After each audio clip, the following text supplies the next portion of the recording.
Chapter 20: Western Europe during the High Middle Ages. The establishment of regional state. European philosophers, theologians, and rulers were inspired by the Roman Empire's centralized political structure, envisioning a unified Christian Europe. In the late 10th century, German princes established the Holy Roman Empire, seeking to revive the Roman imperial legacy. However, the Holy Roman Empire existed in more name than in reality, as attempts by medieval emperors to expand their influence beyond Germany were met with resistance from popes and princes of other European regions. France and England developed into independent monarchs, while Italy and Spain were fragmented into various regional authorities. Medieval Europe was characterized by a political mosaic of independent and competing regional states, frequently engaging in conflicts. Despite the internal challenges and external conflicts, these states effectively organized their territories, laying the political groundwork for the emergence of powerful national states in later centuries. Investure contest. Neither the popes nor the emperors achieved dominance over each other, but the papacy successfully prevented the emperors from establishing a powerful imperial state that could challenge the papacy's spiritual authority. The investor contest emerged as a major conflict in the late 11th and early 12th centuries over the appointment of church officials. Imperial authorities historically appointed significant church officials to their positions, as the clergy provided both political and religious services.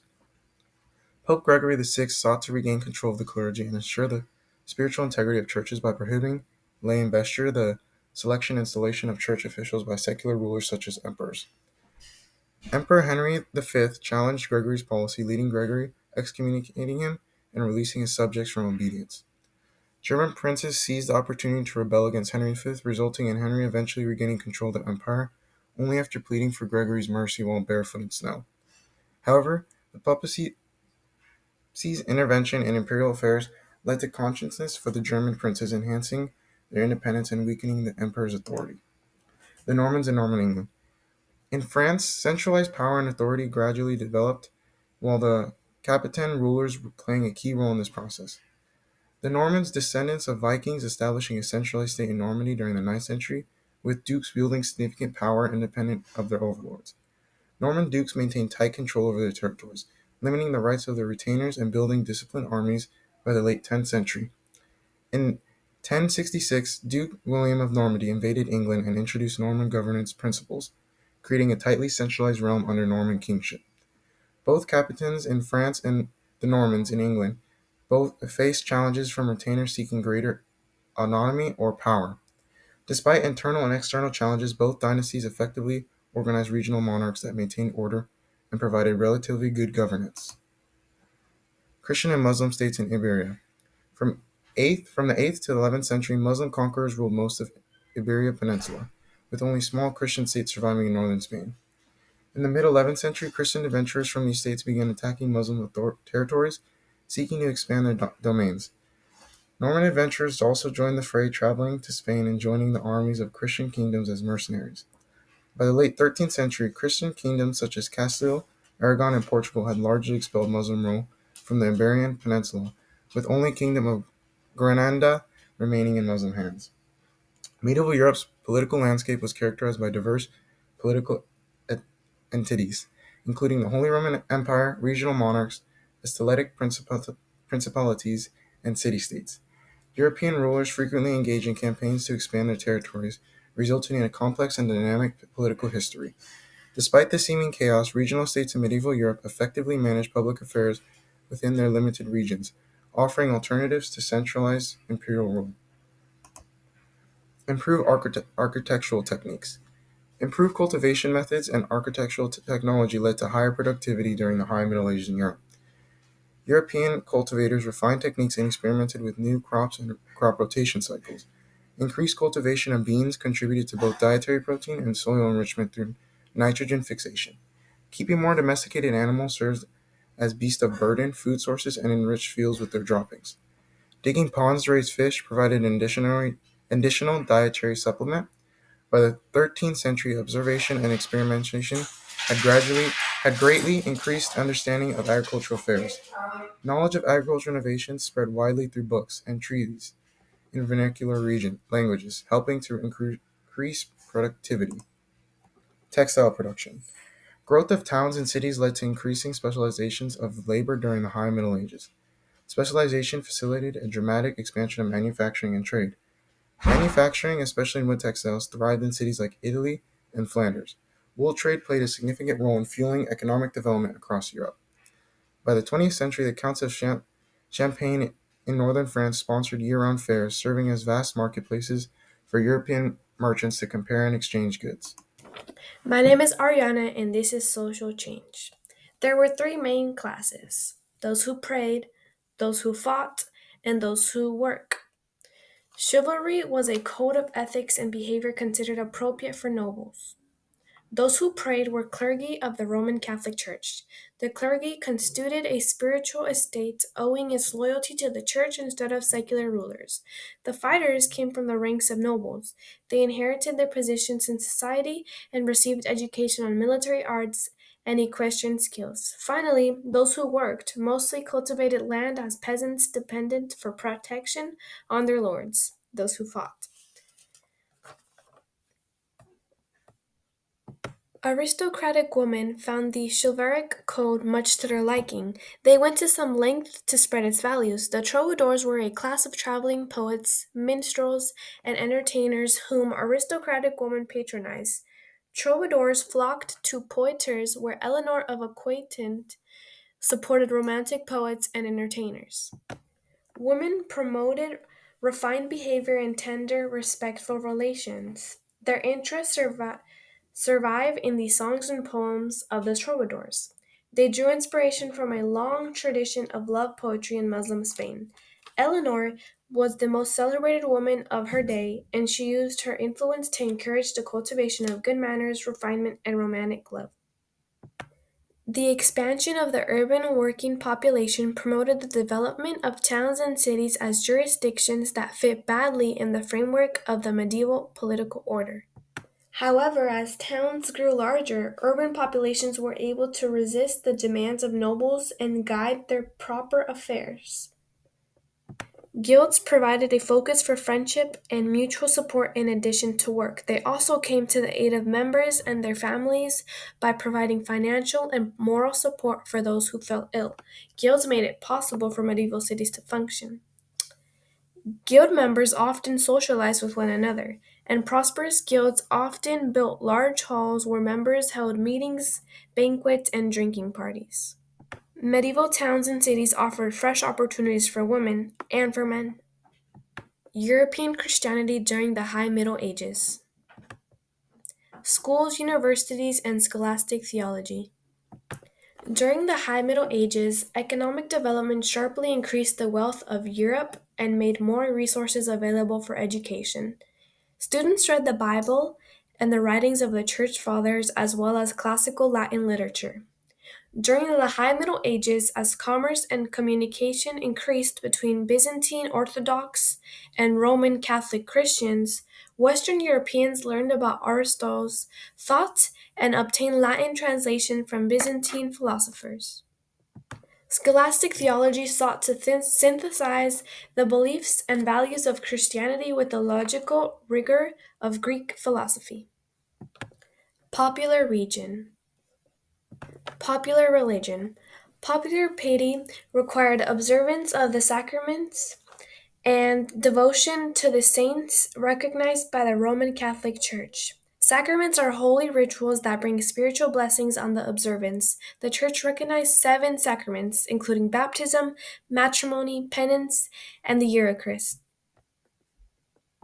Saints were human beings who led such exemplary lives that God held them in special esteem. Popular religion also took the form of devotion to the saints. Tradition was that certain saints could cure diseases, relieve toothaches, and guide sailors through storms to a port.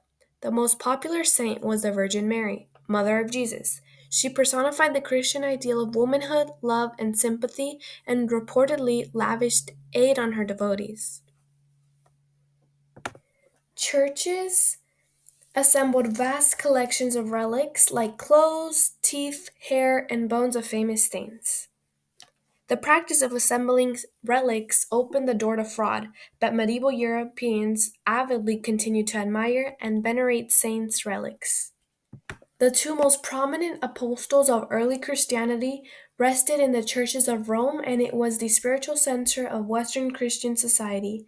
Compostela was the second most popular pilgrimage destination of medieval Europe due to relics of St. James preserved in the Cathedral of Santiago de Compostela. Reform movements and popular heresies.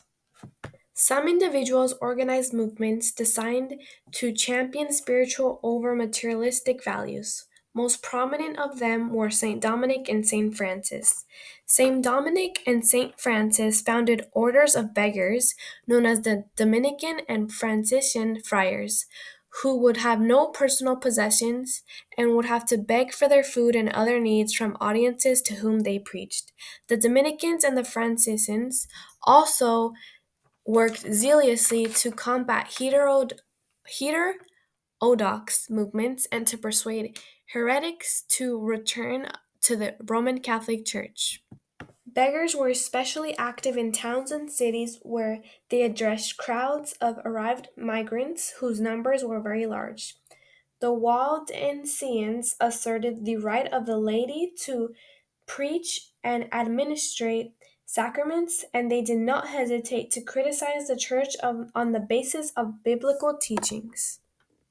The Cathars considered the material world evil and advocated an ascetic, pure spiritual existence. The medieval expansion of Europe, Atlantic and Baltic colonization. When regional states began to emerge and protect Western Europe from Viking raids, Scandinavian seafarers occupied Iceland beginning in the late ninth century, and at the end of the 10th century, a party led by Eric the Red discovered Greenland and established a small colony there.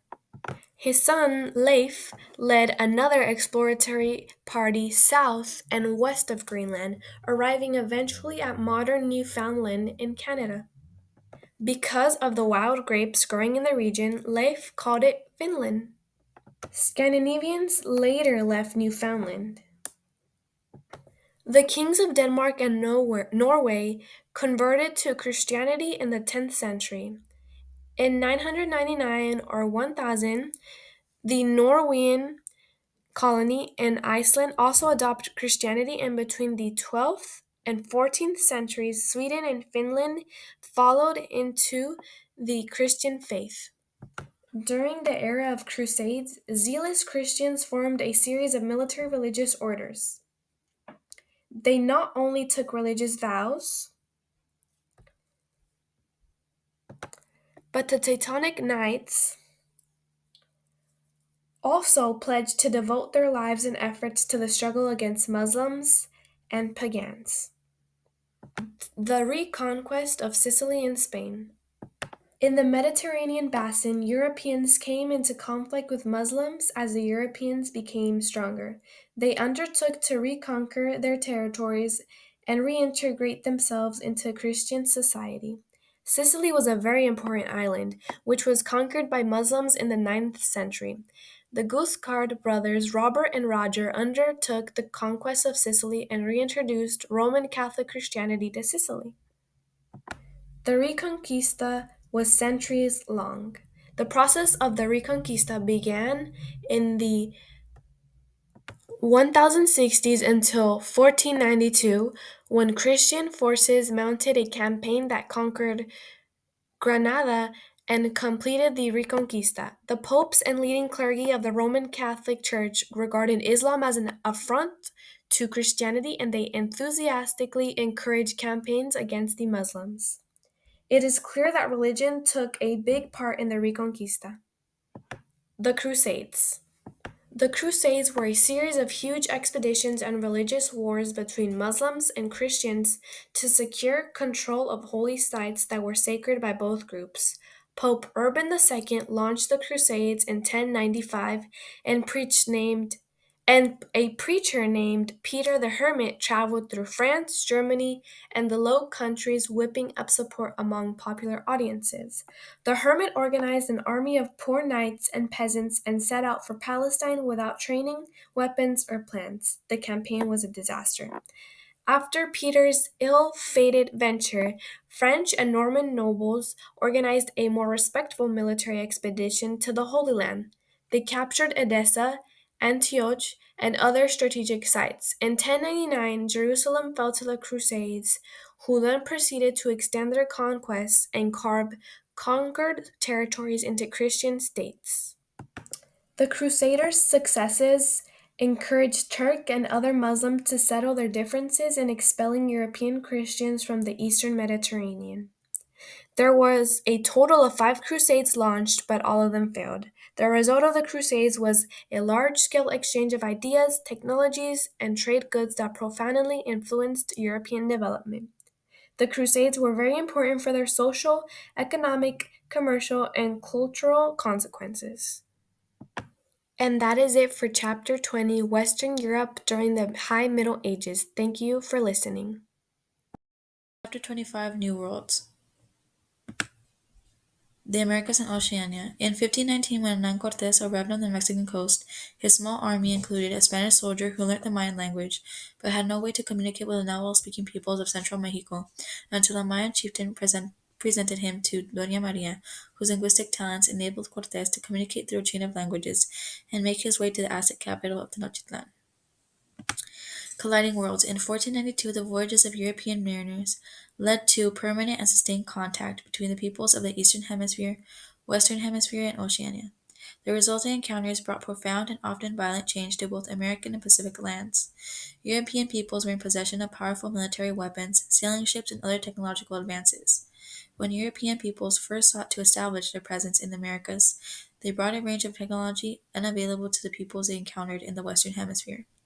Even more important than technology were the divisions between indigenous peoples that Europeans were able to exploit the effects of epidemic diseases.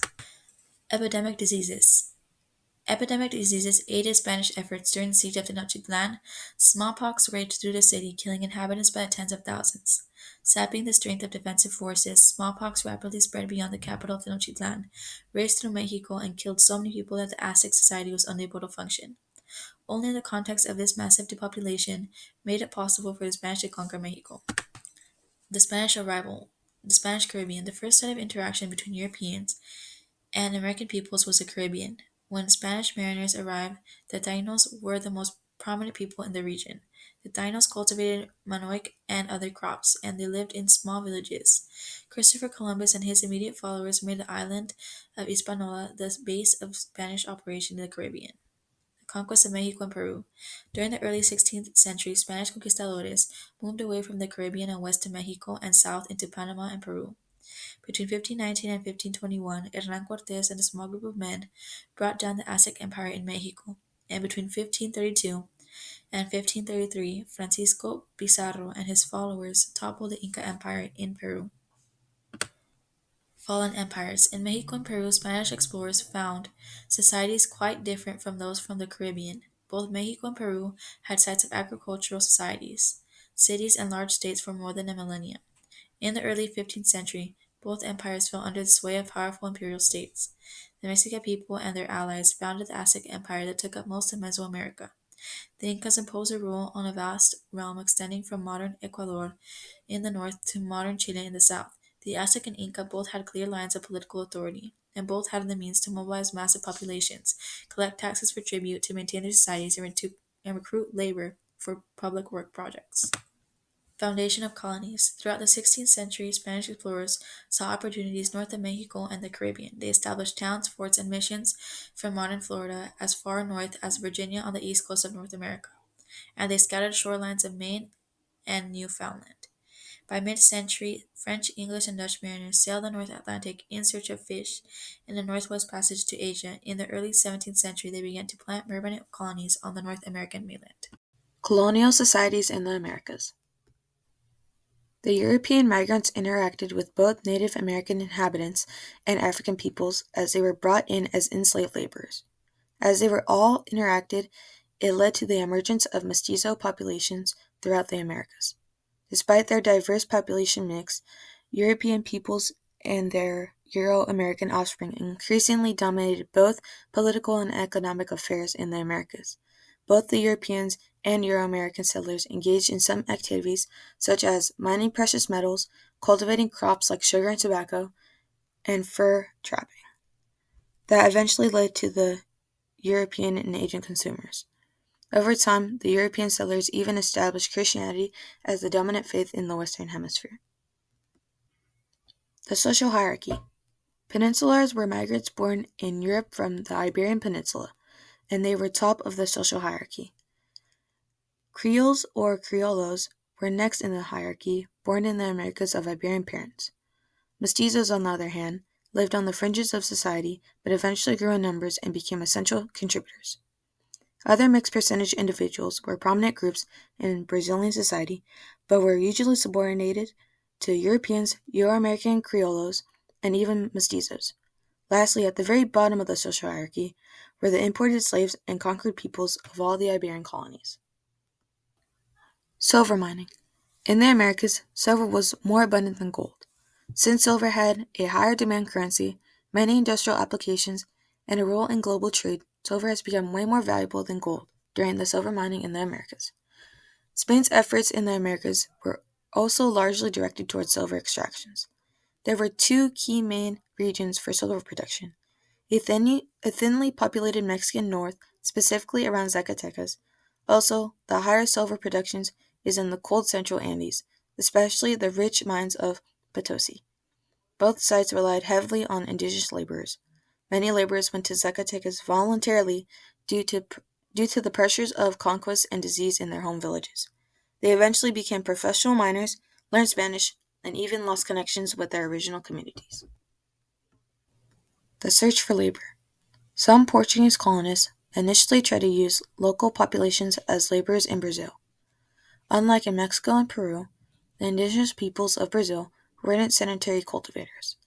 They had resisted the efforts to use them as labor, often retreated back into interior lands to avoid Portuguese forces.